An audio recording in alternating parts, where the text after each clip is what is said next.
guys, dito po ako sa may premium bikes at ang i-review po natin. Ito po yung Suzuki Access 125 na Standard Edition. Ito po ay matte black guys.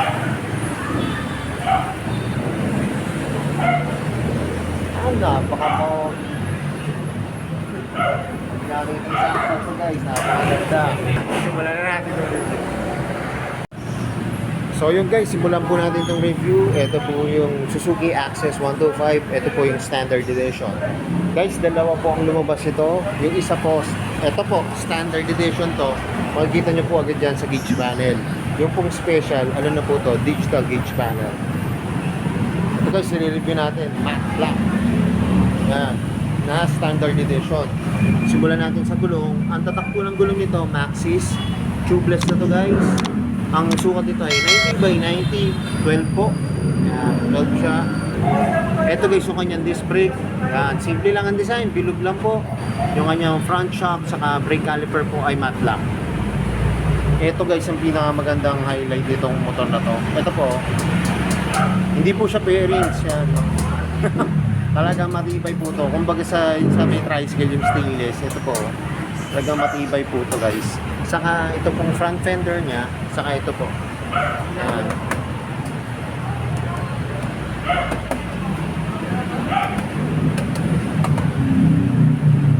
Yan guys, oh, ang ganda. Ito guys yung kanyang mukha. Yan, ang kanyang headlight po ay LED, pati po yung kanyang park light. Yan. Yung kanyang magabilang signal light ay bulb type po. May S po dito for Suzuki. Saka yung mukha pa lang nito guys, pag makikita mo, napaka-classic look na. Ganda po talaga ng itsura nito. Tapos napaka-simple lang dahil matte black lang po siya. Sa likod na gulong naman po, ang sukat nito ay 90 by 110. Yun nga lang guys, yung likod na gulong niya maliit. Yung sa harap niya po ay 12. Yun, 12 siya. Ito po, 10 naman po. Parang yung mga nilabas din po yun ng mga Bergman, sa aking Avenis po. Kaya malaki yung gulong sa harap, pero maliit po yung sa likod. Ito po yung kanyang rear shock, glossy na black. Drum brake po siya. Yan. Tubeless na guys yung likod din yan ha. Ang kagandahan naman po nito, may kickstart siya guys. Kasi napaka-importante po nitong kickstart, lalo na po pagka humina yung ating battery. Pwede pa rin po natin ma-start yung ating unit. Saka yung kanyang crankcase guys, oh, ang ganda oh. Ano siya, glossy na gray ang ginawang kulay. Hindi po ginawang matte black o ano, para nakaangat. Lalutang-lalutang yung kulay ng crankcase. Yung kanyang side stand naman po at center stand ay glossy na black. Ito po yung tapakan-nakakasan. Ganda po. Saka may emblem po siya rito na nakalagay na Access. Saka guys, ang ganda nito, wala itong decals. Papansin nyo siya oh. Ito po, meron siya dito, isa lang, Suzuki. Ito naman po yung kanyang taillight, LED po. Yung magkabilang signal light niya ay bulb type. May reflector po dito para kita sa gabi. Ito po yung lagay ng black. So guys, ito naman po yung kanyang muffler. Yung muffler niya guys, kaparehas ng ano, sa Bergman, sa Avenis. Pero ganyan po yung design. Yung heat guard niya po, chrome plated. Yun, parang yung fairings po sa harap, yung sa kanyang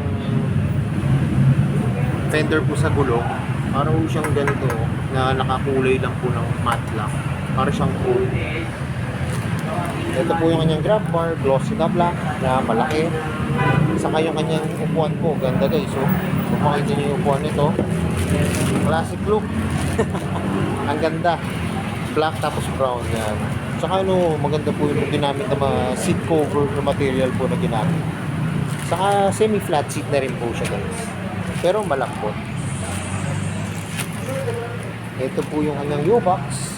Yan, spacious naman po yung kanyang U-box. Yun nga lang guys, ang kasya lang dito tingin ko half face. Pero depende pa rin sa brand.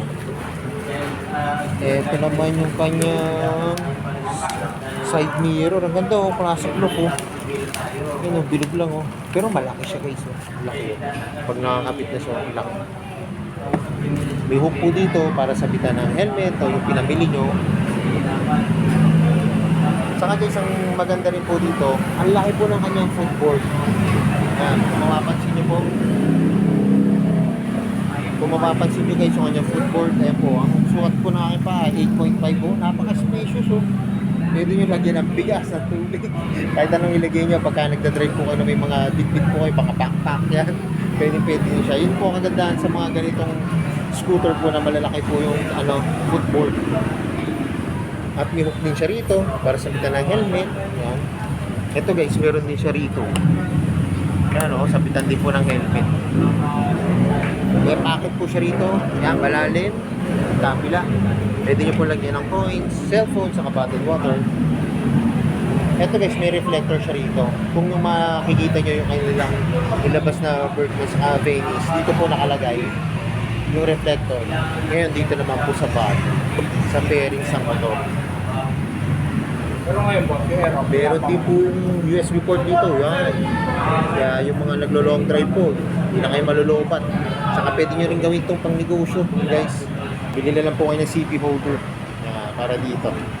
Saka guys, oh, kita nyo naman, ang kombinasyon ng kulay niya, matte black, saka dark brown. Kaya bagay na bagay po. Aesthetic po ba ang design, saka kulay niya po. Ito naman po yung makikita nyo sa manubela niya. Yan, may picture po siya para malak. Ang gagawin nyo lang po, pag pinrest nyo po ito, ilak nyo po. Tapos pag i-release nyo lang po, press down nyo lang po. Ito guys, yung makikita nyo sa kanya manubela. High and low. Ayan guys, may passing light siya rito. Signal, busina. Dito guys, yung kanyang electric start. Yan. Dito din nyo lang po yan. Yan, start po yan. Para po siyang sa mga, ganun din po, sa Bergman at na Venice po. Throttle, malambot, pati yung brake lever. Ito guys, yung kanyang hazard. Yan, may hazard po siya. Yung kanyang gauge panel naman po, yan. Analog po. Pag nag-signal po kayo saka sa engine po, kaya makikita nyo. Magkapila. Tapos ito po yung bilis nyo, yung kilometers. Tapos nandito po nakalagay yung sa ano niyan, sa fuel po.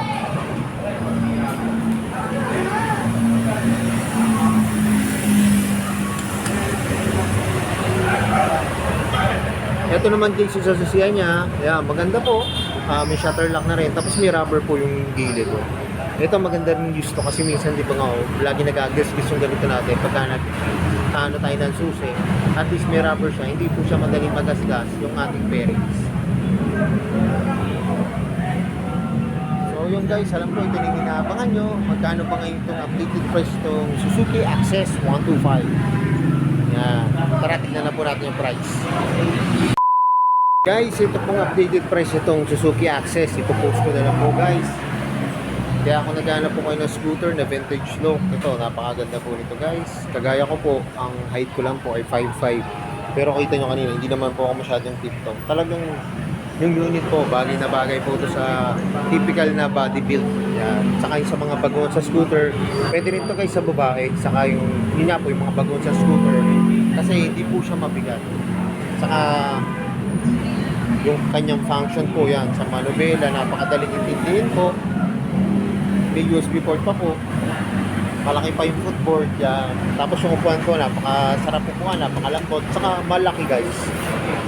Ang ganda nito, malaki. Pero pwede naman to guys, pag gusto nyo, pwede lang po kayo ng pang top box yan, pang bracket po nyo. Pero syempre guys, mas maganda to. Kung makikita nyo na actual yung mas ma-appreciate nyo po siya. Saka guys, dito po ang kanyang gas, lagayan ng gas ha. Kung mapansin nyo po, wala po dito. Yan. Dito guys ang lagayan niya ng gas. Kaya kung magpapagas kayo, pwede po nakaupo kayo. Tapos dito na lang po. Bubukas na po yun guys. So yun guys, pasyalan nyo na po ito. Kasi mas maganda to kung makita nyo na actual ng unit. Mas ma-appreciate nyo po siya. Saka may isa pa po yung kulay. Yung kulay beige po. Pagka yun po ang gusto nyong kulay, pwede nyo naman pong ask yung Casa Personnel para ihanap po kayo ng gano'n. So yun guys, hanggang dito na lang. Kung bago lang kayo sa aking YouTube channel, para i-can subscribe naman po ng aking YouTube channel at pa-share na rin po mga guys. Salamat na po pala dito sa Premier Bikes at nare-review ko po yung mga motor ko.